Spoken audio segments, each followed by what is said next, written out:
Olá! Hoje a gente vai mergulhar em um dos discursos mais poderosos e influentes da história, o Sermão do Monte, que está lá em Mateus, capítulo 5. Muita gente chama esse sermão de a constituição de um novo reino, porque ele realmente estabelece os princípios para uma forma completamente nova de viver. E olha que interessante, Jesus começa esse discurso todo indo direto num ponto que todo mundo busca, a felicidade. Só que a resposta que ele dá é totalmente contraintuitiva. A palavra que ele usa, bem-aventurado, no fundo quer dizer feliz. E é assim que ele descreve quem são os cidadãos do seu reino. Então, bora lá. O nosso caminho vai ser este. Vamos entender esse projeto, começando pelo caráter das pessoas desse reino e indo até o padrão máximo que elas são chamadas a viver. Vamos começar pelas famosas bem-aventuranças. E é importante entender que elas não são só umas frases bonitas, sabe? Elas são a base, os valores fundamentais, o DNA desse novo reino. Aqui estão elas, as 8. Vale a pena dar uma olhada em cada uma. O que salta aos olhos de cara é que essas características, né? Ser pobre de espírito, chorar, ser manso, isso vai totalmente na contramão de tudo que a nossa sociedade costuma valorizar como sucesso. E este comentário da Rosana Barros resume a ideia de um jeito perfeito. Qualidades como a mansidão ou o luto, que muitas vezes são vistas por aí como sinais de fraqueza, aqui são completamente ressignificadas. Elas se tornam fontes de uma força e de uma felicidade verdadeiras. Então, o ponto de partida de tudo isso é a humildade. Ser pobre de espírito não tem a ver com dinheiro, mas com reconhecer a própria necessidade espiritual.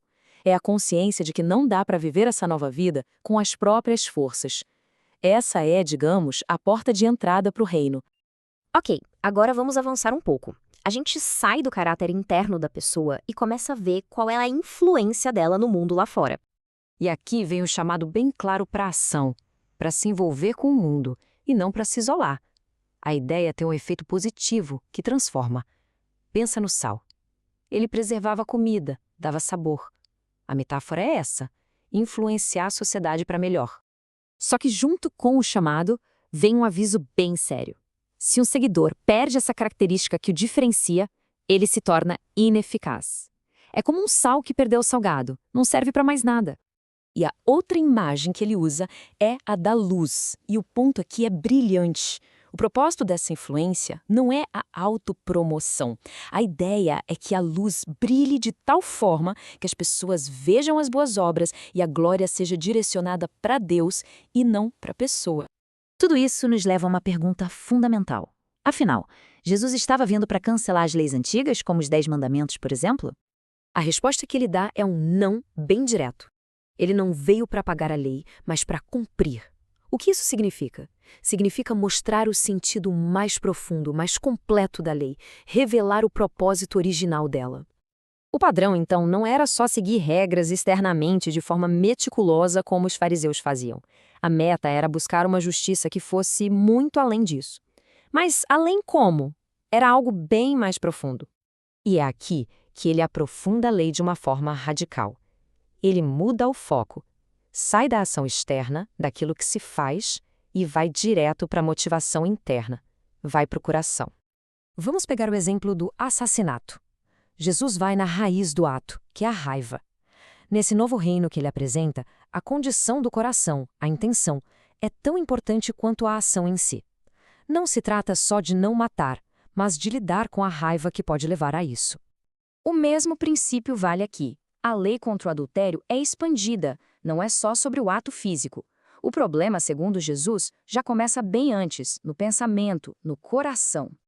E aqui a mudança é talvez a mais radical de todas. Aquele princípio de olho por olho, que na verdade era uma lei para limitar a vingança, é totalmente transformado.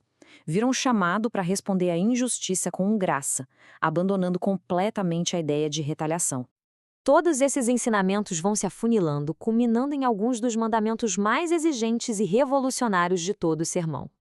Esse era um comando revolucionário. Ele desafiava de frente a cultura da época, que muitas vezes aceitava o ódio aos inimigos. E é curioso que, embora a ideia de odiar o inimigo fosse popular, ela não estava na lei original. E tudo chega neste clímax, neste chamado à perfeição. A grande pergunta é: o que isso significa de verdade? É uma exigência impossível? Um comando para nunca mais errar na vida? Bem, a chave parece estar na palavra grega original télios. Muitos comentários explicam que ela não significa sem falhas, mas sim completo, maduro ou íntegro. O alvo é desenvolver um caráter que reflita o amor de Deus, que é um amor imparcial que se estende a todos, justos e injustos. E assim, o sermão termina nos deixando com um padrão que parece humanamente impossível de alcançar. E isso nos joga de volta para o comecinho de tudo, a bem-aventurança dos pobres de espírito. No fim das contas, a conclusão que fica é que essa nova vida não pode ser vivida por esforço próprio, mas somente a partir de uma dependência humilde de um poder que está além do nosso.